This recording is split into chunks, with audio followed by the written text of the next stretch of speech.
తగ్గించి అంటే 1000 ఆలోచనలకు నో అని చెప్పి ఒకే ఒక దాని మీద దృష్టి పెట్టాలని ప్రపంచంలోనే అత్యంత ధనవంతులైన వారు ప్రతిరోజు ఒక కొత్త విషయం నేర్చుకోవడానికి కేటాయిస్తారు.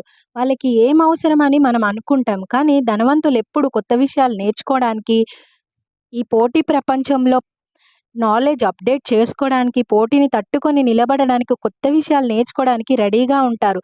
సెల్ఫ్ ఇంపర్‌మెంట్‌కి సెల్ఫ్ ఇంప్రూవ్‌మెంట్‌కి ఏం నేర్చుకుంటాములే, ఇంకా ఏమి తెలుసుకుంటాంలే అని వాళ్ళు ఎప్పుడూ ఆగిపోరు. మనం కూడా ఈ గుణాన్ని డెవలప్ చేసుకుంటే, మన స్కిల్స్‌ని అప్‌డేట్ చేసుకుంటూ పోతే, మన కాన్ఫిడెన్స్ కూడా పెరుగుతుంది. ప్రతి ఒక్కరు రోజులో కొంత సమయం వాళ్ళ వాళ్ళ అవసరాలకు తగ్గట్టు, వాళ్ళ వాళ్ళ రంగాన్ని బట్టి కొత్త విషయాలు, వాళ్ళకు ఉపయోగపడే విషయాలు నేర్చుకోవడానికి ఖచ్చితంగా కేటాయించాలి. రోజులో 8-9 అవర్స్ ఆఫీస్‌లో ఉండి వర్క్ చేయడమే కాకుండా వాళ్ళ